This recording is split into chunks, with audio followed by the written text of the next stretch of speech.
Really thought today's title, the Eagles are the class of the NFC East, and it's not even close. I thought that title was spot on for what I wanted to talk about today. But little did I know that Daryl Morey would make a shocking, huge move after I went to sleep last night. Bringing back Montrezl Harrell. Who would have thought Montrezl Harrell would steal the headlines on Trending in the AM today? Phillies sweep the Rays. You thought that could have interrupted all Football Friday, but no, Montrezl Harrell. That's what's interrupting Football Friday. Trending in the AM, right here on Philadelphia Sports Network. It starts in 30 seconds. Fourth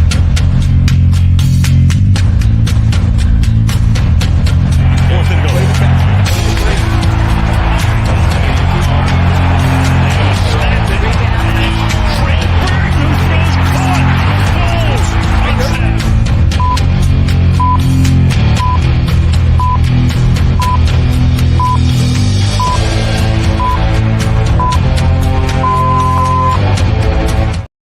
And a good morning, everybody, and welcome to Trending in the AM, right here on Philadelphia Sports Network. We're live, Facebook, YouTube, Twitter, you know the drill. Like, share, retweet, follow, tell a friend, tell everybody to get on in here on the show. We got a jam-packed show, conversation of Philadelphia sports, and it's the only place where your opinions actually matter. And I really need your opinions today. I really need your help getting through this show. Have had a rough 24 hours between work and home. So this show is here to be therapeutic for me, so we're going to do it. I wasn't going to do the show. I was going to cancel it the last second, but wife says go do it, power through it. Had some rough things happen at the pizza shop yesterday. If you saw my video on my personal Twitter page, you understand that. I got a very sick dog in the other room that's not looking very good, but so things. So I'm going to try to power through a show today. Yes, the Phillies it's supposed to be all Football Friday. But I thought that the sweep of the Phillies, the Phillies sweep of the Rays would take over a portion of the conversation. And then I wake up this morning, I checked my phone, and there's breaking news, a Woj bomb from late last night that Montrezl Harrell is returning to the Sixers. So while I want to talk the Eagles being the class of the NFC East and why, and while I want to talk the Phillies, huge sweep and now a huge series against the Marlins this weekend with your three best pitchers going, wanted to talk that. Then, as Mitch says, Montrezl Harrell season is returning to Philadelphia. That was the last thing I thought that I would have to even mention on this show. And I don't know what Daryl Morey's thinking here. I think it was Brian Windhorst yesterday put out a tweet that he thinks that Daryl Morey's got something cooking. The only reason why you bring back – good morning, Adam. How you doing this morning? The only reason why you bring Montrezl Harrell back as your third center is if Paul Reed is leaving. And that's going to upset a lot of fans. But I do want to say one thing. Paul Reed, I did say it from before, Paul Reed was going to be a very attractive piece to a lot of teams. And it was going to be very hard for the Sixers to retain him because he was going to get a deal that they couldn't afford to pay a backup center behind Joel Embiid. Now you go out and you get Mo Bamba the other day. Now you bring back Montrezl Harrell. If you connect the dots, what is up, my man? It's been a few days. You missed a couple shows this week. If you're bringing in Montrezl Harrell, and we're going to get to football and we're going to get to the Eagles in the NFC East because I did want to spend some time talking about that. If you're bringing back Montrezl Harrell after signing Mo Bamba, there's one reason in my mind, and that reason has to be that Paul Reed is being included in a sign and trade that is being worked out. There's lots of rumors of a lot of trades. You got Harden, you got Harris, you got lots of moving pieces. Maybe a team wants the rights to Paul Reed so that they can match whatever contract he gets. Maybe there's a sign and trade happening with Paul Reed somewhere. That's the only justifiable decision to bringing Harrell back along with signing Mo Bamba. That's got to be what it is. I know everybody's going to be upset, and everybody wants trades, and everybody wants the Phillies or the Sixers to make all these moves and do whatever. Well, you got to have pieces to trade, and maybe there's a team, maybe Portland, maybe Chicago, maybe Indiana, maybe Sacramento. Maybe there is a team out there that wants Tobias Harris, the Clippers. Maybe there's a team out there that wants those Paul Reed rights part of the pack. Since we don't have draft picks we could trade till 2029. Maybe that is what the situation is. So before we overreact, I'm ready to overreact and crush Daryl Morey. Hell, even if you needed a third string center, there had to be somebody better out there than Montrezl Harrell. Really seemed like there was no reason to do this. But I try my best. I say this with the Eagles and Howie Roseman. I never overreact to the first day of free agency because there's no need to. And now you see the Eagles at the end of, we're 2.5 weeks away from camp, are a much better team than they were on the first day of free agency. The Phillies, you don't overreact because then last year you get Castellanos and Schwarber, in February, not in the beginning of the offseason. So you wait to overreact till the end of the offseason, but it's very hard not to overreact to what Daryl Morey's doing so far. Sixers front office really had another level of disappointing fans in the. I mean, I was shocked. I've dealt with a lot of shock this week in my life, and this was shocking.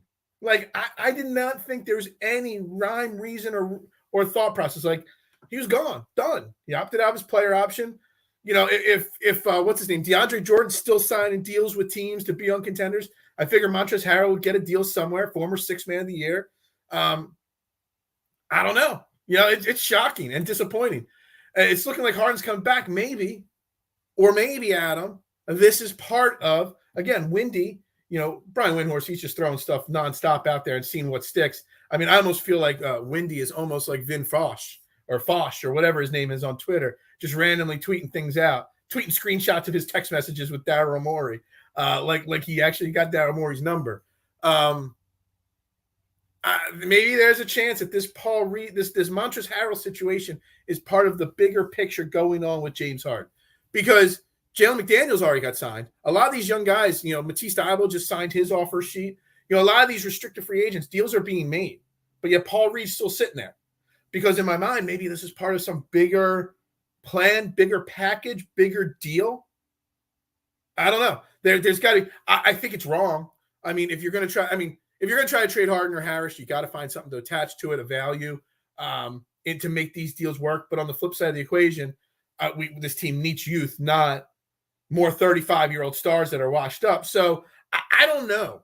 I'm trying my best, Adam, not to overreact, not to think what the hell is going on, because this is it for Daryl Morey. This offseason, how he handles the rest of this offseason, that's it. If he completely botches these Harden and Harris situations, if we run it back for the most part and fail again, he's gone. This is his last chance to fix this Sixers team. So he better have some kind of creativity up his sleeve here with Paul Reed, or the fans and this organization are gonna turn against him if they already haven't. I thought we signed Kelly Oubre last night, but man, we were blessed with that. Yeah, a lot of people talk about Kelly Oubre. Doesn't Kelly Oubre get hurt a lot? Oubre's a guy. What was he starting the league with? Washington, I believe. Like, he was a guy that I thought, this kid can fill a stat sheet, get some buckets, get his own shot. But he's never healthy. So I don't know if Kelly Oubre, is a great, I mean, he's a body. We only got 12 guys on the roster, and Mo Bamba and Montrezl Harrell are two of them. Furkan Korkmaz is the third. So really, we don't have much of a team. So I guess Kelly Oubre would be nice, better than what we got. But I don't know if I could say that, he would make us better or title contenders or anything like that. Harris is not firing Daryl next offseason, especially with, the thing is, Marshawn, if he botches this offseason, we might not have two max spots next offseason. If he goes and trades Harris and finds a way to get Paul George or Dame Lillard here, a disgruntled Dame Lillard, which I want to get into that in a second, maybe Harris moves on from him. Maybe Joel Embiid finally says, enough's enough. Get him out of here, because this guy can't build a team. I can't do it alone. Dame Lillard, man. He is better, Kelly Oubre, than five centers. I will say, this whole Dame Lillard situation, and we're going to get, I know a lot of people are tuning in because I put Eagles on the headlines, but then the shocking news of Montrezl Harrell's got me so worried about this Sixers front office and who's making decisions. But Dame Lillard, and I'm going to talk Dame Lillard for a few minutes here, and then we'll get to the Eagles situation. Dame Lillard used to be one of my favorite NBA players not in Philadelphia, and I stress that word used to. Okay? Why, Judd, why do we got to go get Dame Lillard? If any of these reports are even remotely true, guy is so loyal to Portland. Yeah, I'll never leave Portland. Well, then he wants out finally. That's fine. And now the rumors circulating yesterday, his agent is telling teams, do not trade for Dame Lillard. He only wants to go to Miami. So are you really going to trade assets for Dame Lillard? If he has become so, like he went from the most team-friendly guy, the city loved him, to I'm demanding a trade and I'm going to ruin your organization because I only want to go to one team. And that one team now has all the leverage in a trade situation. Like Dame Lillard has done a complete 180 on his personality, on his image in my mind. First off, he's an aging guy, just like when we got James Harden. Like, I really hope this Dame Lillard situation is all just a smokescreen and rumors, and he really didn't demand a trade to only Miami. But the way this league is running, where the players control it, the superstar players control it, and if they want to go somewhere, they go somewhere. It's disheartening. It's not good look for the NBA. Dame Lillard needs to get traded to somewhere other than Miami to see how he reacts. I just don't want to be Philly anymore. There was never a point in my life where I would have said, I don't want Dame Lillard in Philadelphia. Well, I'm saying it now because of the way he's acted. What is the front office doing with Joel, and what they do with AI is malpractice. At least Dr. J's got him Moses Malone. Fantastic comment right there. And it's so true. You in this day and age, you can't win by yourself. Even Nikolai Jokic had Jamal Murray and Michael Porter Jr. and Aaron Gordon. At least he had somebody. Like right now, we got Joel Embiid in 5 centers. It's atrocious what Daryl Morey's doing right now. And I'm trying not to overreact. Off seasons aren't over till the season starts. And I firmly believe that. But options are running out. And when you're out there signing Montrezl, it's always like I said it the other day. Daryl Morey, out in front of the cookie crumble place, taking a picture and sending it all over social media. Read the room. Well, Daryl Morey bringing back Montrezl Harrell. You could have kept that under wraps for a few days. You could have. You could have kept that like, oh, we got a deal. Let's just not announce it to the public yet because we're gonna take some backlash here. Like seriously, like this announcement is obvious going to turn the city into an uproar. Overreaction is for Mondays. Well, I'm overreacting right now. Well, I'm trying not to overreact. If it was Monday, I would be overreacting 110%.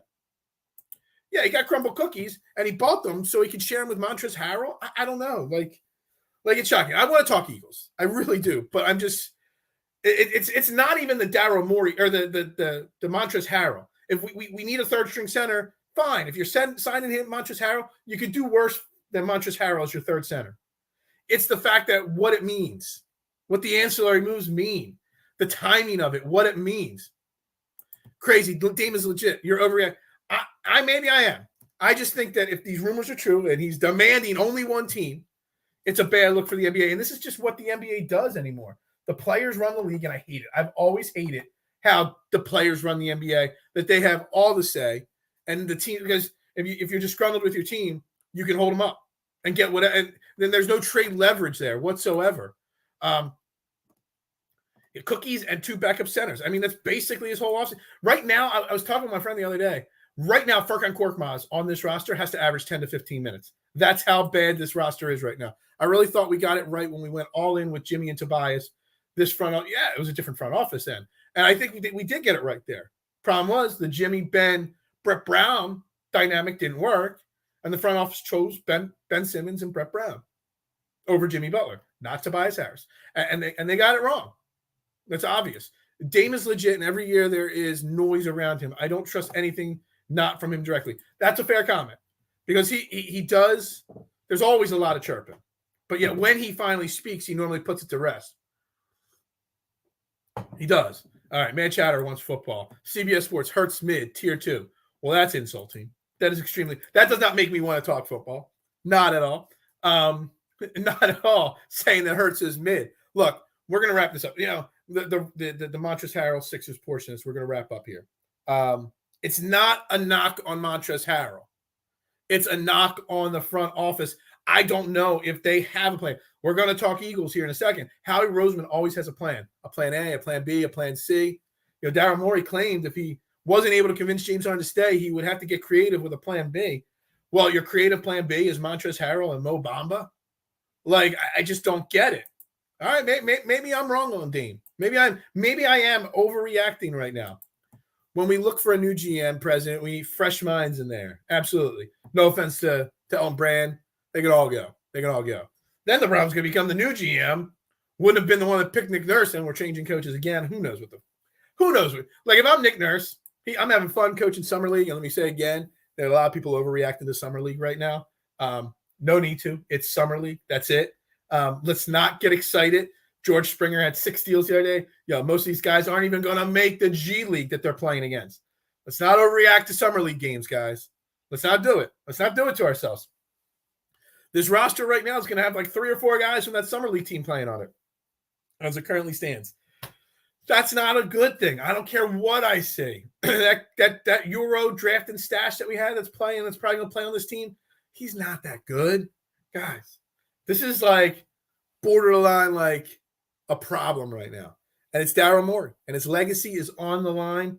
And I don't even know if I want to talk about it, anymore. Not at all. I'm not saying that. They are saying that. Well, we're going to get to Jalen Hurts in a second, because we'll start with quarterbacks in a second. Give me Bob Myers at this point. Even Brad Stevens is making moves out there in hopes. Yeah. Look, Daryl Morey, I was never a Daryl Morey fan. Still not. He still hasn't done anything to impress me.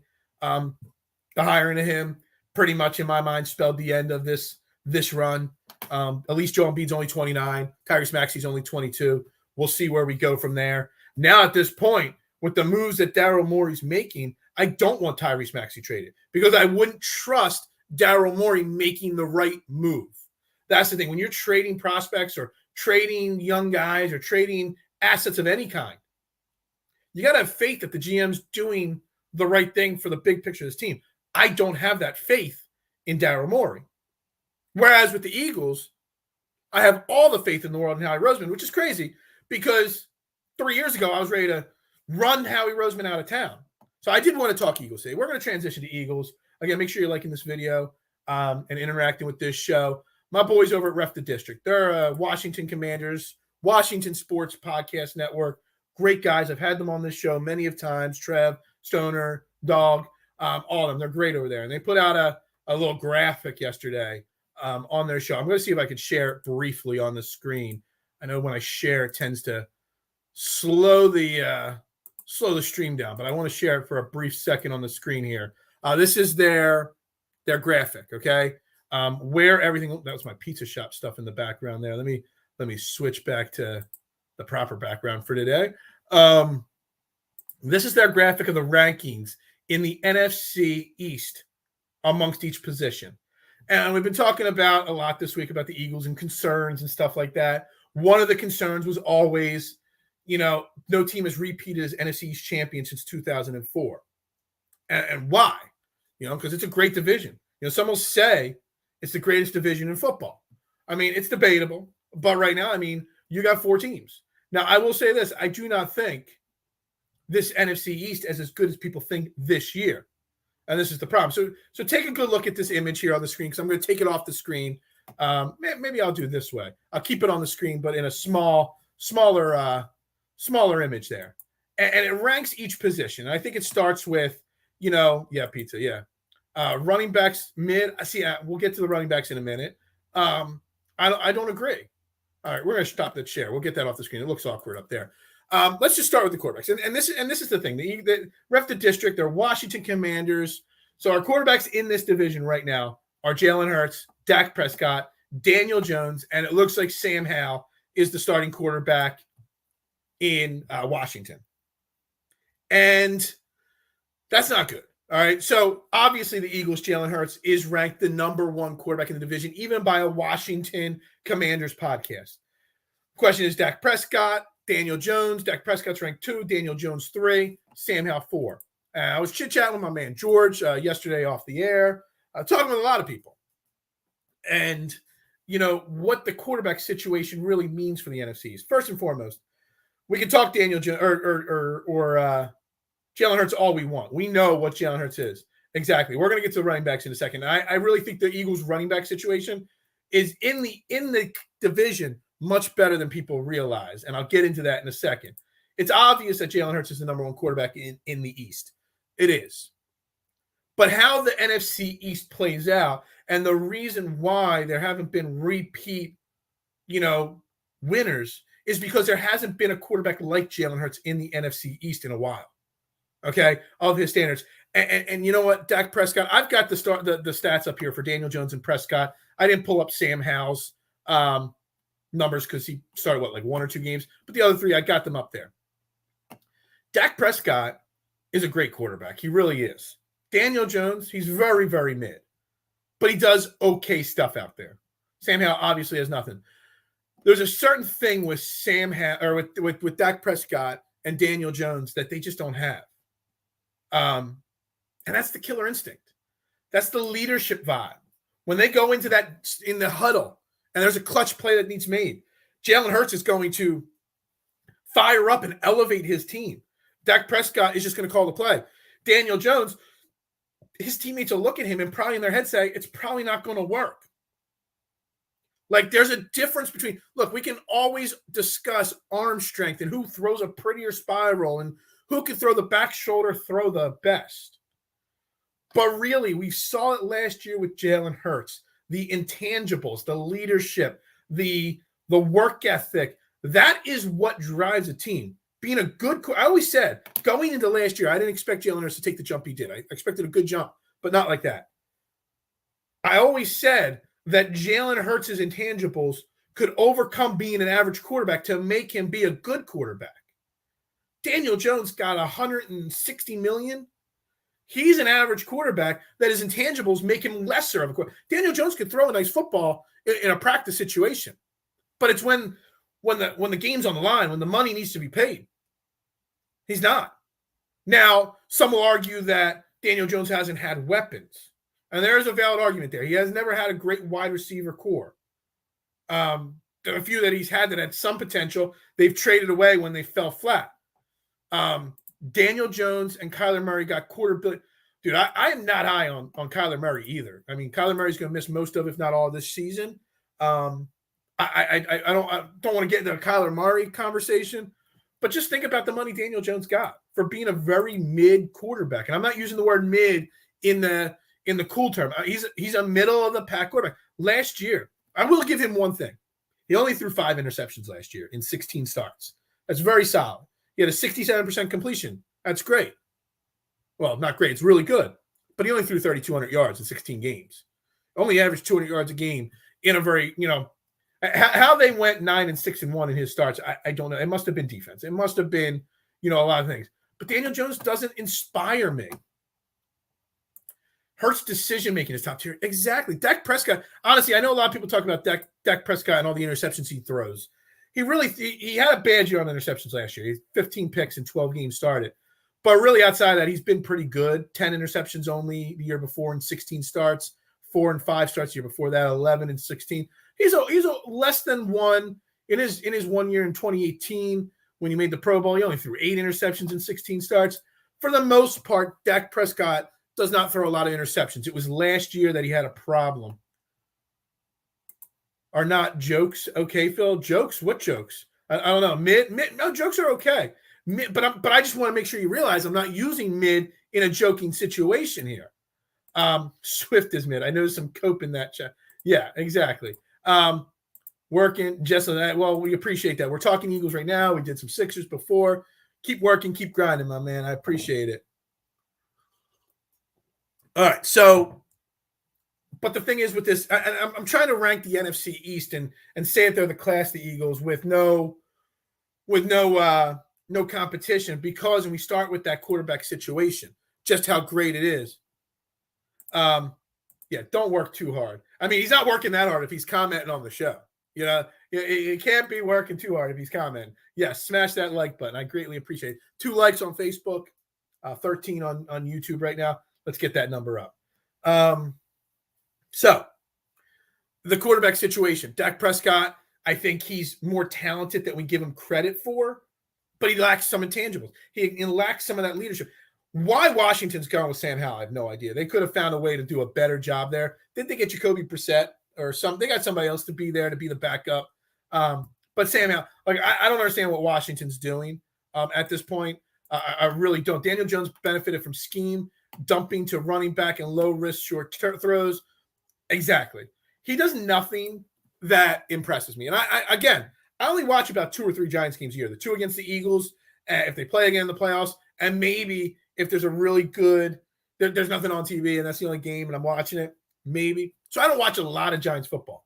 I might have seen Daniel Jones 3 times a year, 4 times maybe. But he still doesn't inspire.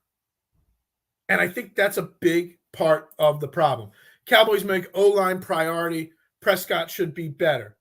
Maybe. And maybe, again, so some of these other things here, offensive line. Right now, Ref the District, Washington Commanders podcast ranks the Eagles offensive line number 1 in the division. Cowboys 2, Giants 3, Washington 4.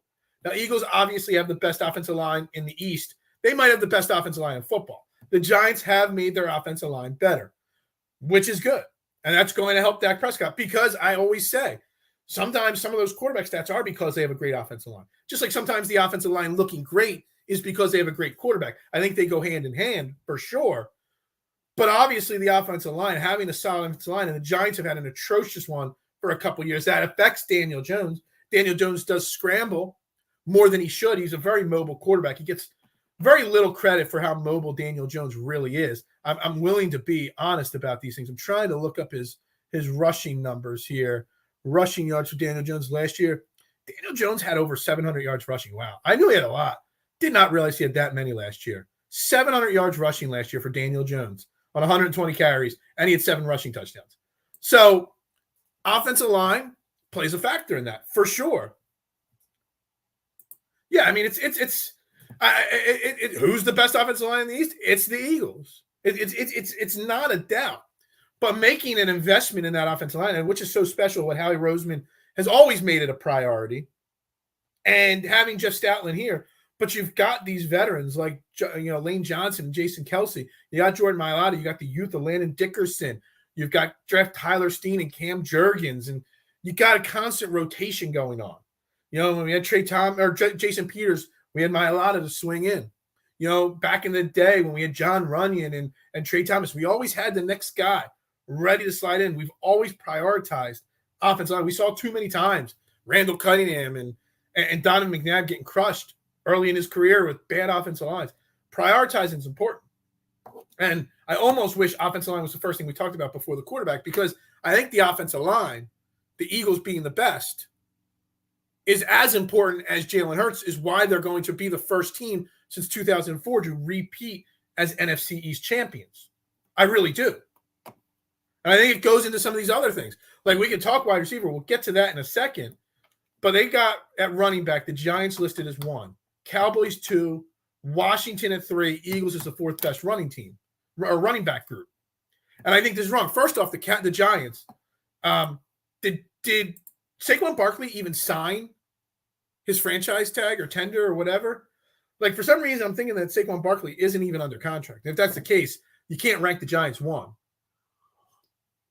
But can you rank the Giants 1 if they've got one of the worst offensive lines too, and these running backs can't open up holes? If you've got a mid-level quarterback in Daniel Jones that can't stretch the field like Jalen Hurts can, and you can stack the boxes of defense against the Giants, can you rank? I'm really concerned or questioning why Ref the District put the Giants as the number 1 rushing or running back group in the East. And then you got the Cowboys. You lose Zeke, which is fine. It doesn't really hurt them. Tony Pollard was hurt last year. How they're the number 2 running back room in this division, I don't know. Washington, they have Antonio Gibson, who's a great running back that's had so many great comparisons, but never puts it together. Why? Because they have a terrible wide receiver, running back, or quarterback and offensive line configuration to go with it. I think these positions go hand in hand. And that's why I think the Eagles running back, even though we've got 4 to 5 running backs, it's going to be a rotation. There's injury history there because of the offensive line, because of Jalen Hurts. All combined, I would take the Eagles running back room over the rest of the division because of that O-line. Eagles O-line has been so good for so long, man. I mean, Todd, I love that name, Todd, the Hermans. I love it. We can go way back. We could say, Jason, what was Alexander's first name? A guy back in the day. There have been some good centers even back in the early 90s. I'm trying to remember who the center was for Randall Cunningham. The name is slipping my mind, but he was a really good linebacker or lineman. Look, it all goes hand in hand. And yes, DeAndre Swift, injury prone. Rashad Penny averages 8.2 games a season. DeAndre Swift stays healthy and then gets hurt at the end of the season more often than not. Boston Scott's only good against the Giants. Kenneth Gainwell, we don't know what he's going to be. He's got a lot of hope, a lot of hype. The Eagles love him. We don't know. Trey Sermon's another one. Like, the Eagles are hyping him up, and we just don't know. But I have confidence in 2 of those 5 guys being very viable because of the offensive line, because of Jalen Hurts. Hell, I would say there's a better chance that Swift and Penny stay healthy longer because of the situation around them. The holes that get opened up for these running backs, the lack of being able to stack the box, because you never know when Jalen Hurts is going to pull it down and tuck it and run, or pull it down and fire the pass deep to A.J. Brown or Devontae Smith. Yeah, Gainwell's like, is enigma the right word for me? I don't know. Like I really don't know what to expect from Kenneth Gainwell this year. Like, they're hyped. They're hyped for sure. I just don't know. I don't know if he's another Darren Sproul type, just third down back, scat back, or is he a guy that you can give the ball to 15 times a game? So Barkley did sign. I read something the other day that he was disgruntled. I figured it was because he still didn't like the deal or whatnot. I don't know. But Saquon Barkley definitely, you can't count on Saquon Barkley in those knees anymore to be for sure. If we're going to question the Eagles running back's health, how can we not be questioning Saquon Barkley and his health and his issues as well? Especially when you have that quarterback and offensive line in front of him. And that is where the discussion comes in this running back conversation. Who's the class? I'll take the rotation that the Eagles have because of the offensive line, because of the quarterback. Also on this Ref the District ranking system, wide receivers. He's got the Eagles 1. I think that's clear cut. They're definitely there. Washington at 2. The Cowboys at 3, and he has the Giants at 5. He skipped 4 and put the Giants wide receiver room. And I think this goes hand in hand with the quarterback situation as well. Why I don't have faith in Daniel Jones? Because he's got nobody to throw the football to. Why I think Sam Howell has at least an inkling of hope? At least he's got Scary Terry and other wide receivers to throw the ball to. Zeke or Dak Prescott, he's got CeeDee Lamb. He's got Brandon Cooks now that they brought in. They've got good wide receivers. To Barkley's defense, he remained healthy somewhat last year. Somewhat isn't staying healthy. I mean, I get what you're saying, Drew. I get it. But you can't rank Saquon Barkley higher. You can't say the Eagles are the 4th best running back room because they've got injury-prone running backs, when then say Barkley's, somewhat healthy. It all goes hand in hand. And I think the offensive line, the quarterback, hell, the wide receivers, having A.J. Brown and Devontae Smith on the outside makes whoever's in the backfield for the Eagles better by default, because your safeties can't come up and jam the box to stop whoever's in the running back, in the backfield. You can't do that, because if you do jam the box with the safety, then there's going to be a read from Jalen Hurts that's going to call an audible, and A.J. Brown and Devontae Smith's going to take the top off the field. Running back is a thankless position. I don't know what the stats are now, Judd. I remember like 5-10 years ago reading an article where somebody was trying to change the contract rules for running backs, because the average running back life expectancy in the NFL, or career expectancy, is like 1.2 years lower than the rest of the NFL. Like, it's like 3.9 year average NFL player, and it's like 2.5 for running back, and you don't get paid until after your rookie contract. And by then, most teams are ready to move on from you. So that running back should be able to get more money up front because of it. And it would never change. None of the other positional players would ever agree to that. But I do feel bad for running backs, because they do put their bodies through hell. And yet they get they get used up, washed up, and put out to dry. It's really a shame. Devontae is in that sweet spot for young wide receivers, year 3. Man, Freddie, I don't know about you, but Devontae Smith, I mean, we look at what did A.J. Brown sign when we traded for him, a 4-year, $100 million extension, or whatever it was. It was big money. Devontae Smith's going to crush that contract. Devontae Smith is going to get a bag in the offseason in his extension, because I think he'll be eligible at the end of this season for an extension. Howie's got to be already thinking about what it's going to take to lock Devontae Smith up long term. But that's the thing. Like, you can't rank each position individually without look at on offense. On defense, I think it's a little different. But on offense, offensive line, running back, wide receiver, quarterback, they're all kind of linked when you're ranking them, because how they all interact with each other and how they all make defenses play differently. If I had to rank offensively as a whole speaking, I would put the Eagles as one, obviously. And that is why the Eagles are going to win the division, be the first team since 2004 to win back-to-back NFC East champions. But Jalen Hurts, what he does with the offensive line being one of the best in football. Hell, the wide receiver duo of A.J. Brown and Devontae Smith, even with a week 3 and 4, OZ and Quez, that still needs to be upgraded to an extent. And maybe there still is a move to be made for the wide receivers for the Eagles. Maybe eventually somebody makes a trade for somebody. Who knows what happens down the line with the wide receiver situation. But even though that duo there alone puts them up there. Then at running back, having a 5-headed monster, we don't know what 3 are going to play. And again, the offense line. All told, Eagles are far and away the class of the East in the offensive category. I would actually put the Cowboys at 2. I hate to say it, but Dak Prescott is still a decent quarterback. They upgraded his wide receiver 2 by getting Brandon Cooks. Who knows what their running back, but they upgraded their offensive line as well. So if their offensive line is better, if their wide receivers are better, Dak throws a few less interceptions this year and stays healthy. Because, we talk about Jalen Hurts' injuries.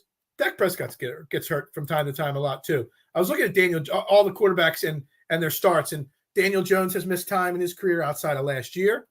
Dak Prescott missed time last year, and in 2020 he missed time. So 2 of his last 3 years he missed significant time. So every quarterback misses time. And so I would go Eagles 1, Dallas 2. I would put Giants 3 as offensively speaking, and 4 obviously Washington, because when you have basically a rookie in Sam Howell, that I still can't comprehend what they're doing with Sam Howell there and why that's their decision. Penny vision and yards after contact are top tier, 8.3 games a year. I still say, I know it's an unpopular opinion, Drew. There's a strong chance that if Trey Sermon becomes the Paul Turner of this camp and shines in camp and in preseason games, that Trey Sermon makes this team over Rashad Penny.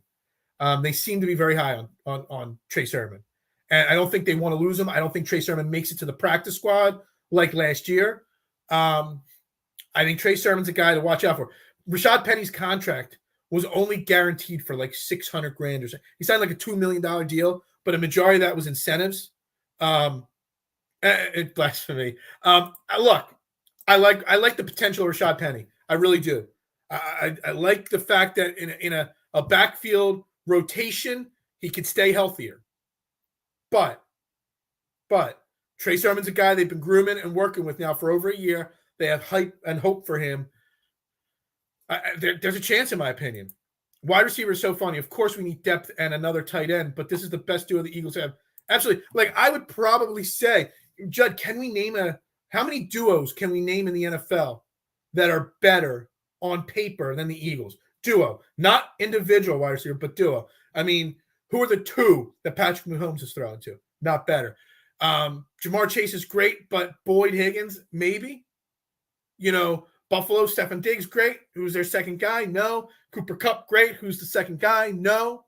There's not many duos that can maybe you say Tyreek Hill and Jalen Waddle in Miami are up there. And then you throw in Dallas Goedert, which there's no tight end on this list that Ref the District put out there ranking these positions. But obviously Dallas Goedert, when healthy, is the best tight end in the NFC East. Some will say Darren Waller now that he's with the Giants, but he gets hurt just as much, if not more, than Dallas Goedert.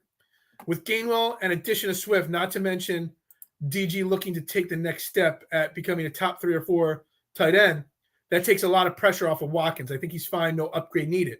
I've seen a few people start to say that and start to back Quez Watkins lately, and that's fine. I get it. You can't assume, like Dallas Goedert, we talk about injury-prone players all the time in all 4 major sports, all the time. Nobody talks about how often Dallas Goedert gets hurt. He's missed 12 games in the last 3 years. Twice he's missed 5 games in the last 3 years. That's not good. Availability is everything. And Dallas Goedert is never available. That's why, Dan Arnold, some people like him. I don't. But that's why you need Swift. You need the wide receivers. You need Watkins to continue growing. Vikings wide receiver duo, maybe. Yeah, it doesn't matter who's opposite of Justin Jefferson. It could be Justin Jefferson and me out there. That duo is probably better than most of the NFL. That's just my thing. But, maybe. I'm not saying they're the best duo, the Eagles, but I'm saying they're right up there in that top 2 or 3 because very few teams can pump out 2 top 10, top 15. I think both wide receivers will be top 10 in the league by the end of this year, but they're both top 15 or 18. So very few teams have 2 top 20 wide receivers on their roster. Swift and Gainwell are catching running back. Yeah, I think Swift and Gainwell you'll see come out of camp as your 1-2 punch. Penny will be there, or Sermon, and Boston Scott. I forget, a few years ago I did a list of what was the average amount of positions held coming out of camp, by Howie Roseman. And he does tend to bring only 3 running backs initially, with the first 53-man roster. So there's a chance Boston Scott gets cut too and then brought back. I don't know. It's going to be really interesting to see how this plays out over camp. Don't care. As soon as free agency started, they grabbed him. Penny film is really good. It is low risk. And that's why it went through practice squad last year. I think that this year it might just be a little different. Look, Penny is low risk, but so is that contract. So if you're really high on Trey Sermon, why not move on from Penny very cheaply? If you're really high on Trey Sermon and there's an inkling you would lose him from the practice squad, then maybe you make that move and you cut Penny, because Penny averages, I forget, Brian Cameron, PSN, did an article just on the running backs yesterday on the Philadelphia Sports Network website that's linked in the bio of this show. You can check it out. He talked about the running backs, and he brought up the same point I did, and I have been all offseason. $600K guaranteed. That's it.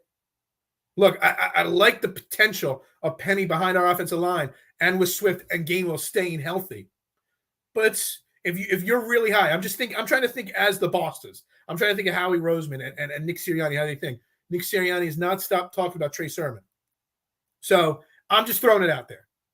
I can't back Quez anymore. They're up there for sure. Look, Quez Watkins, it's weird that your wide receiver 3-4 is such a hot button topic, because he shouldn't be. But he's made some big mistakes and big moments.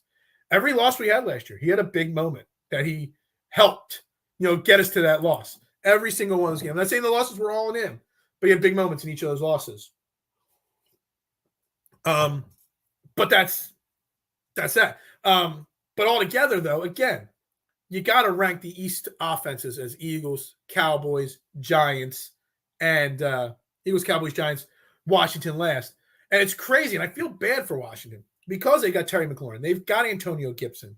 Is Logan Thomas still their tight end? I know he's gotten banged up a lot the last 2 years. They've got some weapons. They drafted, what's his name? That wide receiver last year, Dotson. They got weapons. But they're committing. If I was Terry McLaurin at his age and Antonio Gibson as a running back at his point in his career, I'd be very disappointed that they're just committing to this kid, Sam Howell, right from the get-go. And he may prove me wrong. Maybe Sam Howell turns into a good – but, man, he if you're a fantasy football guy, I'm staying away from Washington offensive, weapons in the drafts because I wouldn't trust them. Trey Sermon outplays Penny, sure, but if he was that good, he should never have been practice squad. Yeah, Boston Scott's definitely got a chance. I get what you're saying. And he struggled even to find running. So maybe Trey Sermon struggled to get into a rotation in San Fran too, which they were running a rotation. He just had a really great college career and stuff like that. I don't know. Maybe I'm overhyping him. Maybe I am. But anyway, will the Eagles' success fall on the Kobe Dean's shoulders? Well, let's transition to defense. For sure. Sure hope running back coach is good at developing. We might be starting to miss. I'm not worried about running back developing because, again, when you have an offensive line like this and when you have a quarterback like Jalen Hurts and wide receivers like Devontae Smith and A.J. Brown, it takes the pressure off the running backs. The holes that the Eagles running backs get to run through, I mean, look at what Miles Sanders did before last year. Before that offensive line rounded into form, before we got A.J. Brown, before Jalen Hurts became the second coming of Tom Brady, Miles Sanders had a very mid-career. I had a great season last year because of all the other factors. To Marshawn with the linebacker situation. So ref the district ranked defensive line as a whole, linebacker, and defensive back. He ranked Washington's defensive line ahead of the Eagles as a whole, not ends and tackles combined. Eagles 2, Giants 3, Dallas 4. I'm assuming that Washington people are ranking the D-line behind them second best because of the loss of Javon Hargrave. They're ranking the linebacker core of the Eagles the worst in the division. I'm going to put this back up on the screen one more time so those that are watching now can see this graphic of ranking positions in the NFC East. Let me put this back to this image here. A Booby Sanders. Yeah, that's right. And you're asking about the linebackers because we're ranked the fourth best linebacker core. We're ranked the best defensive back core, which I think is actually an overranking of us because I think our cornerbacks are the best in the East, but our safeties are still questionable. Terrell Edmonds, Sidney Brown, Reed Blankenship, a lot of question marks there. Now, we go out and get Budda Baker or somebody else, just like we got Chauncey Gardner at the end of training camp last year. Maybe that changes. But I think the Eagles' defensive back as a whole is very mid. Yeah, see, and this is the thing, Marshawn. This is a Washington graphic. And they don't know about what we've been developing of Milton Williams. They don't know about the development of Jalen Carter, Jordan Davis, Hassan Reddick, having Nolan Smith as a rookie, Derek Barnett, the rotation. They don't understand what we've got built. That's why I would put the defensive line as probably number one 70 sacks last year. That is what it is. Can somebody we spent some time talking about that. Can Howie Roseman just take over today? Sixers front office just today. He just needs to take over the front office from today till training camp starts. He can do 2 jobs. Come on. Just give us 3 weeks. Go. Don't even take it over. Just go sit behind Daryl Moore and be like, this is what you should be doing for the next 3 weeks. Help him out. But to get back to this comment about the linebackers here, where was it? There it is. Where the success fall on Nakobe Dean. I think this is such a big deal about what Nakobe Dean is right now. I don't understand. We have big name running backs, but we get production from our group, especially touchdowns. Exactly. And that's why I think the running back ranking is wrong. And I said I think the Eagles running backs are number 1 in the division as a whole because of the offense as a whole. Wait, how do we not have the – yeah, exactly. But anyway, like I said, I think it has a lot to do with them not understanding the behind the scenes of what we've been developing, the whole group as a whole. They just see the loss of Javon Hargrave and bump us down. And they had to get Washington number 1 in a few categories. It is a Washington podcast that did this graphic, but they are great guys. They really are. Notwithstanding, Nakobe Dean. We've gone out and done nothing to upgrade linebacker. We've lost 2 starters in TJ Edwards and Kazir White, really good linebackers. I overrate them. I think they're overrated. Other people think they were underrated, whatever. You lost 2 starting linebackers, combined like 250 tackles combined. And you didn't really upgrade the position. You're going with practice squatters and special teamers right now around Nakobe Dean. The amount of pressure that's got to be on Nakobe Dean right now to be right, to be who we hope he is, to be who we thought was a first-round talent two drafts ago. Yeah, Washington bias concern there for sure. Look, I got tagged in this thread on their Twitter page at Ref the District. I had to mute the thread because there were so many people, going at it and that thing. There were so many comments on, like hundreds of comments. I had to mute it after a while. They are good dudes. I'll try to get one of them on before the season starts. There's a lot of pressure on Nakobe Dean. A lot of pressure on him to be able to fill that void of, you lost 250 plus tackles. Well, Nakobe Dean better be able to get 150 of those tackles this year at a minimum. And he better be able to stay healthy. The one concern coming out of college about Nakobe Dean was his health. That might have been why he fell in the draft. His size is an issue. I want Nakobe Dean to be good so bad. It would be a steal for Howie Roseman's resume, getting him in the 3rd round. But you got to be concerned. You got to be, at least, we've talked about concerns all week. Like, the defense, if Nakobe Dean can play at a TJ Edwards level next year, this defense can be great.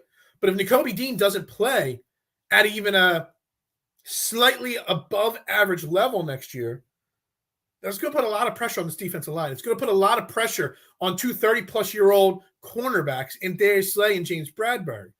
It's going to put a lot of pressure on an inexperienced safety group if Nakobe Dean can't play. Now, Nakobe Dean had a lot of time to learn last year. He was a special teamer and a spot starter, or spot, snaps. He had the one game when Kazir White went down and he played the whole second half, and he tied for the team lead in tackles that game. He's got the skill set, the potential. But the question remains, can he do it for a whole year? Can he stay healthy for a whole year? I don't know. We're going to find out. But I think it's a very, very, very fair question that is a lot of this defense's success. Actually, Marshawn's comment, the Eagles as a whole success, fall on Nakobe Dean's shoulder. I also said it that who's the leader of this defense? Who's the team leader? Brandon Graham's the leader right now, but he's coming down to the end of his career. Fletcher Cox coming to the end of his career. Not only is this a moment for him to step up Nakobe Dean and be a force in the middle of this line, defensive line, and front seven, but it's also a moment for Nakobe Dean to start taking over that leadership role that he had at Georgia. The coast of Malcolm Jenkins. Look, I mean, a lot of pressure on a lot of guys if Nakobe Dean isn't that guy at middle linebacker. I mean, all signs out of the OTA said that Nakobe Dean had the green spot on the back of his helmet. He was the guy that, that was calling the plays, calling the adjustments, calling out assignments. That's great. And I have faith in this team as a whole that's going to do it. But also we got a new defensive coordinator, Sean Desai, slight adjustments to the philosophies and the systems. It'll be very interesting to see how this shapes up. Really interesting to see. So the rest of this list, again, back to the defensive line. Again, I think the Eagles defensive line is being undervalued. How you can undervalue a defensive line that had 70 sacks last year, or a defense as a whole, insane. Yes, you lost Javon Hargrave, but I think we've got plenty of pieces to fill in and plug that hole. And actually, I think the loss of Javon Hargrave, that we lost a bunch of players last year. I think the loss of Javon Hargrave is probably the least concerning for me. Well, I would put the loss of Zach Pascal slightly above, because we've got so many people and guys that could fill that void on the defensive line. I'm not really concerned. Even if one or two of them falter a little bit. Maybe Jordan Davis isn't good enough to play enough snaps, but you got Jalen Carter. You've got Milton Williams. You still got Fletcher Cox. You got other guys, there that could fill that spot. There's like 9 guys that could that'll make another roster if they were cut. You're only going to keep 4 or 5 defensive tackles. There's like 9 guys for those 5 spots. It's insane the depth that we've got on the defensive line. And again, like I said, defensive backs, they've got us ranked the number 1 defensive backfield in the division. I don't know. Maybe the rest of the division's defensive backs are terrible. Maybe the rest of the defensive backs in the league, don't have a James Bradbury and Darius Slay type. But I don't think we're the number 1. I mean, notwithstanding, I don't think we're as good of a defensive backfield as a whole because of that safety situation. Plus, another one of my concerns this year is still, I mentioned it this week, James Bradbury. Let's just think about it. We've got about 5 minutes left in the show here, and I do got to run today pretty quickly here. But James Bradbury signed a 1-year prove-it deal last year. Why? Because he was a good cornerback. He had faith in himself and his skill set, but he was not a top 5 type cornerback in the league when we signed him that 1-year prove-it deal. James Bradbury was a middle-of-the-pack cornerback. And he had the best, I believe he was number 1 or number 2 in the league in quarterback passer rating, throwing towards him amongst all cornerbacks last year. He's not going to keep it up at that pace again. A lot of that had to do with the 70 sacks that the defensive line was getting, the pressure that they were getting on the quarterback. We talk about Jalen Hurts' regression and whether he regresses at all or not this year. Well, James Bradbury is going to regress a smidge. I mean, he's 30 years old. Darius Slay's 32. Or maybe it's vice versa. I forget. Darius Slay's starting to – he's still a really good cornerback. And as a pair, they're one of the best in the league. But you got to think, Darius Slay misses plays. He's getting older. James Bradbury's going to regress a little bit. I'm concerned about this secondary a little bit. Maybe I'm the only one that's concerned about it, but I am. And I think that it's a fair thing. Look, all that withstanding, this Eagles team as a whole, again, I think there's little doubt in my mind, unless something drastic happens this season, something a tragic injury, like someone like Jalen Hurts that misses extended time. Unless that happens, this Eagles team is going to run away with the division. I mean, I shouldn't say run away because we didn't run away with it last year. I mean, the Cowboys still, pushed us a little bit. But really, they were never truly – we pretty much had it. We controlled our own destiny for a long time. And we're all playing the same teams for the most part. So this team is going to win the division again. They're going to be the first team. They are the class of – it's where does the rest of it shake out? Does Washington really fall to – like I put it out there last night. There's a chance Washington only wins 3 or 4 games this year. That's my lack of confidence in Sam Howell. Bradbury also benefits from having Slay across from it. Absolutely. The great defensive line. As long as the defense as a whole is – but I think that plays into the Nakobe Dean has to have a big season. Me being confident in the replacement of Javon Hargrave, I got to be right on that. So there's a lot of things that go into that for sure there. Scary against guys like Mahomes that can withstand our front seven. Yeah, if a team figures out how to block us, if the field's nice and slippery for our defensive linemen, the Eagles everybody just needs to get over the field conditions. It is what it is. It didn't help us. It didn't hurt us. Well, it hurt us, but whatever. Move on from that. But I get that. We got a stretch of games where we're going up against Mahomes, Prescott, and Allen, like back to back to back to back with a 49ers game mixed in there. We're going to have some really tough quarterback play to stop 4 weeks in a row, or 4 out of 5 weeks there. We're going to be tested. And the adversity, whether we face it or not, is going to be tested. And this coaching staff, it's going to be tested. But it's still, without a shadow of a doubt, the Eagles are the class of this team. I think one Kelsey injury makes us a mid-team. And spend the bar, that's a fair comment, and I agree to an extent. But this is also why I'm putting the rookie Tyler Steen at right guard and not Cam Jurgens. I want Cam Jurgens to be ready if Kelsey gets hurt. A couple times last year he came off the field, for a few plays because of an injury. And I think if we were, he would have probably sat towards the end of the season if we weren't, contending and stuff like that. So, I get that. And that's why I want, Cam Jurgens being saved for the role he was drafted to play. And you just put the rookie Tyler Steen at guard. You let Johnson and Kelsey on each side, coach them up, and you go from there. I don't think Howie is done. He will make it. Yeah, exactly.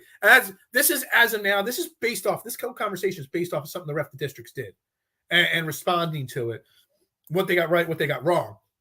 But there's going to be moves. There's going to be a safety or a linebacker brought in here. There might be a wide receiver brought in here. Hell, there might be a little running back brought in here. I don't know.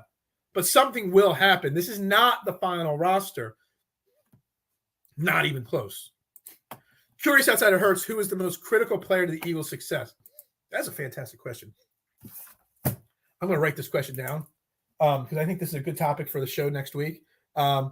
Second most critical Eagle. I just broke my pen. Damn. Man, I can't even write the question down. I started it. So that's hard. That's a hard question to answer. I really need to do some thinking on this. Second most critical Eagle. Jason Kelsey, maybe. Jordan Mailata, maybe. A.J. Brown, Devontae Smith, maybe. Maybe Nick Sirianni. He's not a player. He's the coach. Man, I got to think about it, Joe. I'm not really sure the exact answer. Maybe it is Nakobe Dean. I'm going to do a poll on Twitter, and we'll see how it goes. And this will be the topic that we start off Monday's show with. Monday's show, we got a little bit of MLB All-Star Game festivity conversation, but this might be the conversation for Monday right there. I would not be surprised if it brings in a safety and a linebacker. Yeah, I agree. He'll have to see how it plays out. Look, guys, I got to wrap up the show today. I got some personal things to take care of. If you missed the beginning of the show, I've had a rough week. Check my Twitter page out. I did a video on something that happened at the pizza shop yesterday. That's something that really bothered me, and I got a sick dog in the other room that I got to go take care of. Lane Johnson, most critical player outside of Hurts. It's a fair. I'm gonna do this poll. We're gonna have a poll question, and we're gonna discuss the results of it on Monday for sure. I pulled out a new pen. Lane Johnson as one answer. Dean as another. I'm not sure who I'll put as third, and I'll have another. We'll see how the poll goes. Look, I got to wrap up the show, guys. I hate to do it. There's no $500 super chat at risk here. Even if you do it, I still got to go, guys. But everybody have a great Friday. Everybody have a great weekend. We'll be back on Monday with another episode of Trending in the AM. A-Town Down. Tribal Chief Court tonight, 8 o'clock, SmackDown. I'll be on Edge of Philly Sports tonight at 7 o'clock also, guys, doing their over-under show. If you want to check that out, 7 o'clock, Edge of Philly Sports. A lot of great guys over there that I'll be joining. I got some bold predictions, stat predictions for their show for this year. But everybody have a great day. We'll talk to you on Monday. A-Town Down, out. We'll see you guys next week.